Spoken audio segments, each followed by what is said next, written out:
लोकसभा निवडणुकांचे बिगुल वाजलेले आहे ते हिंगोली लोकसभेसाठी दुसऱ्या टप्प्यात 26 एप्रिल रोजी मतदान प्रक्रिया पडणार आहे। महाविकास आघाडीसह महायुतीचे उमेदवार अद्यापही जाहीर झाले नाहीत। मात्र त्यातच आता ओबीसी बहुजन आघाडी जी आहे ते मैदानात उतरणार असल्याची माहिती आहे।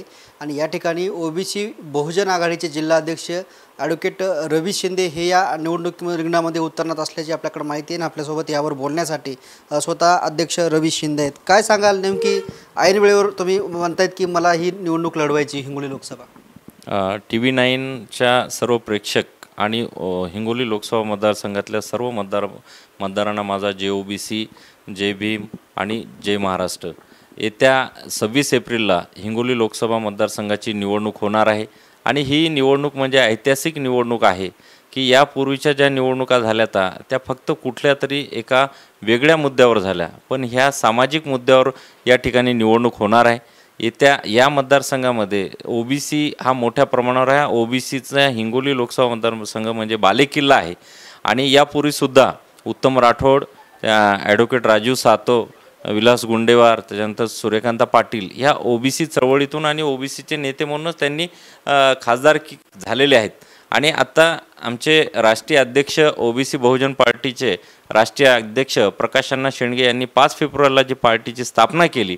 आणि आता आम्ही पण ठरवलेलं आहे की या मतदारसंघामध्ये ओबीसी बहुजन पार्टीकडून हिंगोलीमध्ये उमेदवार उभा करायचा आहे। आम्ही जिल्हा अध्यक्ष म्हणून मी पण पक्षाकडे मागणी केलेली आहे आणि 2 दिवसामध्ये या मतदारसंघाची उमेदवारी ही ओबीसी बहुजन पार्टीची प्रकाश अण्णा शेंडगे हे जाहीर करणार आहे।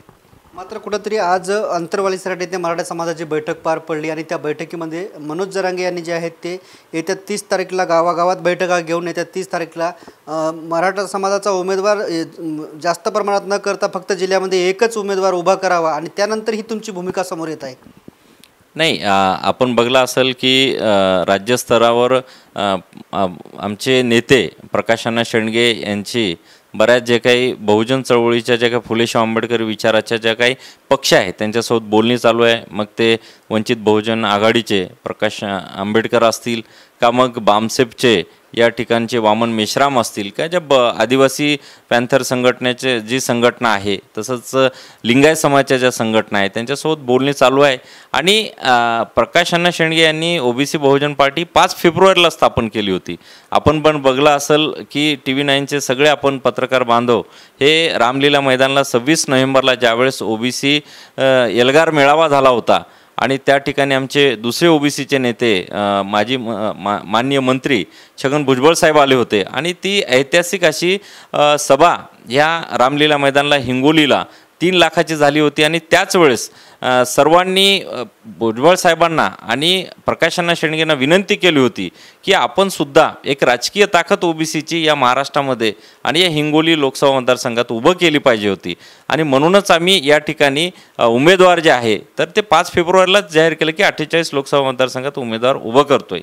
आणि मला तर वाटते की जे काही मराठा समाजाची जी काही भूमिका आहे किंवा मराठा समाजाच्या नेत्यांची भूमिका आहे ती सतत बदलते। पहिले म्हणले की आम्ही एका गावातून 2 उमेदवार देणार आणि आता पुन्हा म्हणतायत की आम्ही 1 उमेदवार देणार। त्याच्यामुळं त्यांच्या काय भूमिका राहते याच्यापेक्षा आम्ही ओबीसींना कसं न्याय मिळेल आणि आमचं ओबीसीचं ताट जे आहे, हक्काचं ताट, जे की आम्हाला डॉक्टर बाबासाहेब आंबेडकरांनी घटनेमध्ये 340मध्ये जे आरक्षण दिलं त्यांना आम्ही धक्का लावू देणार नाही। आणि हीच भूमिका घेऊन आम्ही फुले शाहू आंबेडकर विचाराची नुसतं ओबीसीच नाही तर या मतदारसंघामध्ये बौद्ध समाज असतील, आदिवासी असतील, मुस्लिम असतील यांनासुद्धा आम्ही सोबत घेऊन बहुजनांचं सरकार या महाराष्ट्रामध्ये आणि या देशामध्ये स्थापन करणार। काल कुठलं तरी प्रकाश अण्णा शेंडगे यांची आमच्याकडे एक बैठक आहे, त्यामध्ये त्यांनी स्पष्टता केली नाही की आम्ही 48 लोकसभा मतदार उमेदवार टाकणार आहे। आणि त्यानंतर आज नेमकी आता मराठा समाजाची अंतरवाली इथे बैठक पार पडली काल आणि तुम्ही ॲक्शन मोडवरती आलात लगेच। नाही, त्या राजकीय भूमिका जी आहे प्रकाश अण्णा शेंडगेंनी याच्यापूर्वी जाहीर केलेली आहे। 5 फेब्रुवारीच्या नंतर पुन्हा कालच्या 5 मार्चला सुद्धा मुंबईमध्ये प्रकाश अण्णा शेंडगे यांच्या नेतृत्वाखाली बैठक झाली। त्याच्यामध्ये सुद्धा त्यांनी 48 जागा लढवणं असं जाहीर केलं होतं। परंतु जर आपल्यासोबत फुले शाहू आंबेडकर विचाराच्या राजकीय पक्ष आणि संघटना जर कुठं येत असतील तर आपण त्यांच्यासोबत बोलणी करावं आणि आपली जी काही ताकद आहे, त्यांची जी ताकद आहे ती मात्र त्यांनी काल बोलताना दुजोरा दिला नव्हता। नाही, आपण बघितलं असेल की बाळासाहेब आंबेडकरांसोबत आमची चर्चा चालू आहे, वंचितसोबत आमचं बोलणं चालू आहे, असंच प्रकाशानं शेंडगेने जाहीर केलेलं आहे. आणि जर समजा या ठिकाणी कुठलीही जर समजा सकारात्मक जर समजा निर्णय नाही झाला तर नक्कीच आम्ही हिंगोली लोकसभा मतदारसंघ असेल, मग मराठवाड्यामधला नांदेड आहे, परभणी आहे, औरंगाबाद आहे, उस्मानाबाद आहे, परभणी, जालना, आम्ही सर्वच 8ला 8 या मराठवाड्यामधल्या लोकसभा मतदारसंघामध्ये आम्ही ओबीसी बहुजन पार्टीकडून उमेदवार देणार आहे. आणि लातूर ही एसीला आरक्षित जागा आहे, त्या ठिकाणी सुद्धा आमच्याकडं बौद्ध समाजाचे बांधव, मातंग समाजाचे बांधव, चांभार समाजाचे बांधव सुद्धा या ठिकाणी प्रकाशअण्णा शेंडगेच्या संपर्कामध्ये आहेत. मात्र कुठंतरी तुम्ही आज ही भूमिका स्पष्ट करता, कुणाचे आदेश आहेत तुम्हाला की तुम्ही हे करताय म्हणून? नाही, आम्हाला आदेश हे आमचे ओबीसी बहुजन पार्टीचे राष्ट्रीय अध्यक्ष माननीय प्रकाशअण्णा शेंडगे यांच्या आदेशावरूनच आम्ही ही भूमिका घेतलेली आहे आणि हे पक्षाचा निर्णय झालेला आहे. आणि आम्ही याच्यापूर्वीच आम्ही या ठिकाणी उमेदवार जाहीर करणार होतो, परंतु या ठिकाणी सकारात्मक चर्चा काही पक्षाशी संघटनाशी होत असल्यामुळे कधी तुम्हाला त्यांनी आदेश दिले आहेत?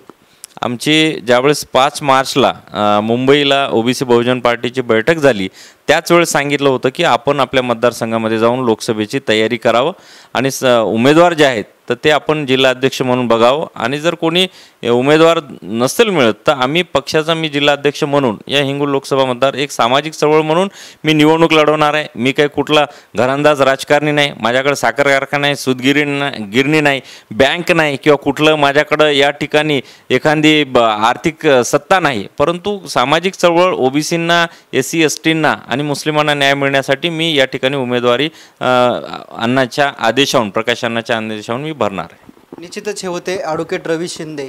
मराठवाड्यातील 8ही जिल्ह्यातील ओबीसी आघाडीचे जे आहे ते आम्ही उमेदवार देणार असल्याचं यांनी सांगितलं आहे. प्रकाशअण्णा शेंडगे यांनी मला आदेश दिले आणि त्या आदेशाचं मी पालन करून आता हिंगोली लोकसभेच्या मैदानामध्ये उतरणार असल्याचंही ॲडव्होकेट रवी शिंदे यांनी सांगितलं आहे. कॅमेरामॅन ज्ञानेश्वर वानखेडेसह मी रमेश चेंडके, TV9 मराठी, हिंगोली.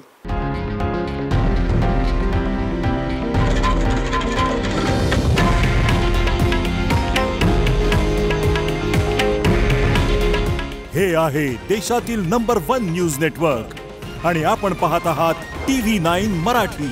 काळजी तुमची, हित महाराष्ट्राचं.